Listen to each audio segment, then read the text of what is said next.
존경하는 국민 여러분, 더불어민주당 공동비상대책위원장 윤호중입니다. 저는 그제 18일 당내 의견 수렴을 거쳐 철저한 자기반성의 토대 위에서 민주당다운 혁신의 길을 걷겠다라는 약속을 드렸습니다. 민주당 최고의 혁신은 책임 정치의 실현입니다. 국민과 약속을 지키는 것이 그 출발입니다. 민주당은 대선에서 패했지만 원내 일당으로서 국정을 운영할 막중한 책임이 있습니다.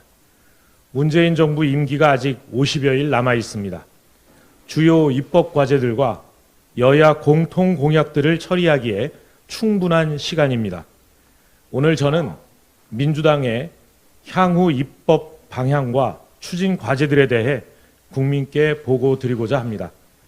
첫째, 다급한 민생 현안부터 챙기겠습니다. 코로나 신규 확진자 폭증과 러시아의 우크라이나 침공, 인플레이션 압박 등으로 민생 경제 전망이 어둡습니다.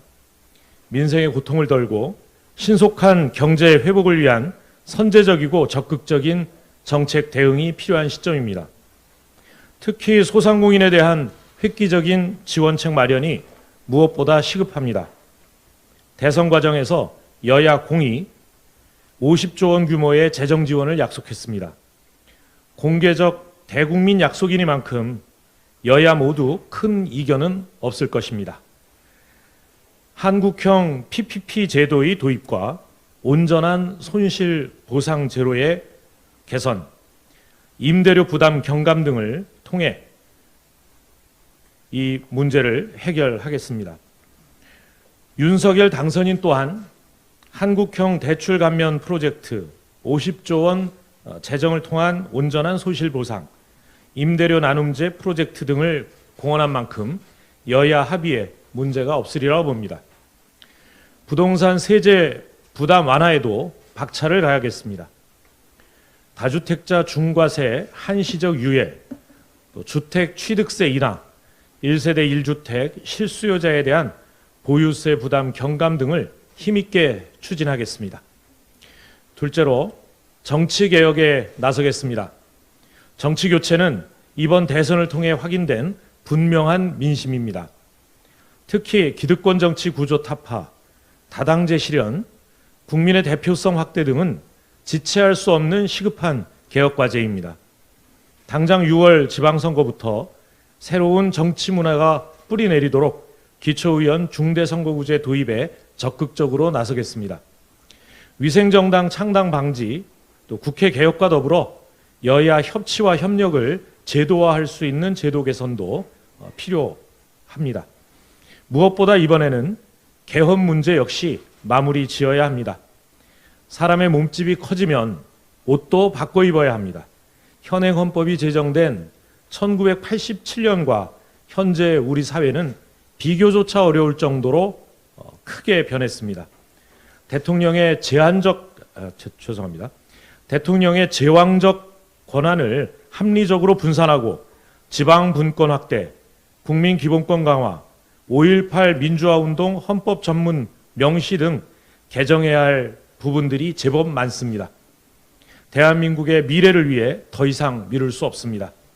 새 정부 임기 시작에 맞춰 국회 내에 헌법 개정, 정치개혁, 특별위원회를 설치하고 차기 총선에서 국민 투표를 치를 수 있도록 노력하겠습니다.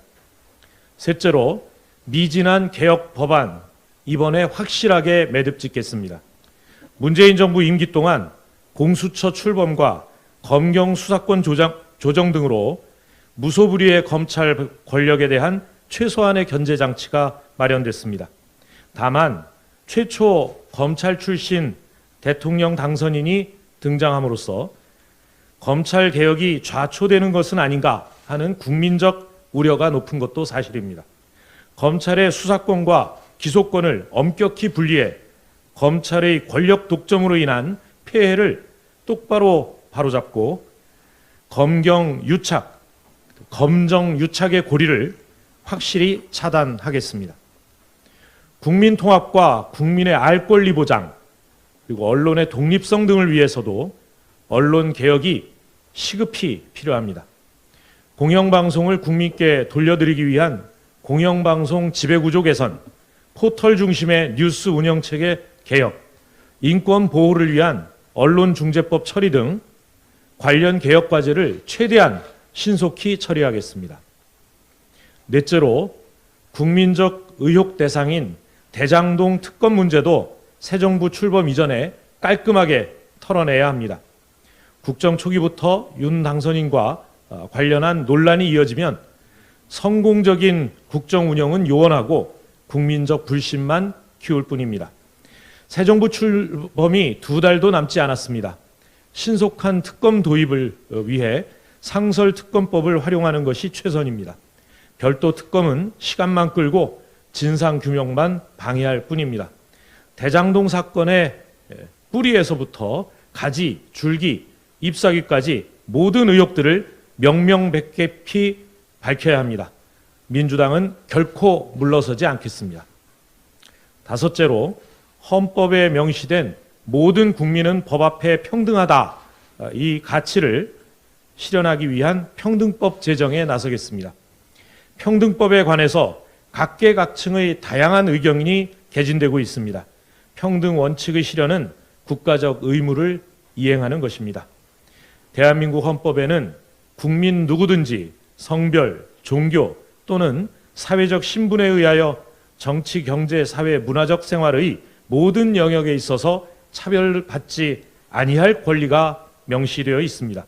이제 차별의 벽을 넘어서 더불어 살아가는 미래를 열어가야 합니다.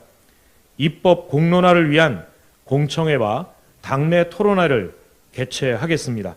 국민과 당내 의견을 수렴하여 민주적 절차와 사회적 합의를 거쳐 국민 모두의 평등법을 제정하겠습니다.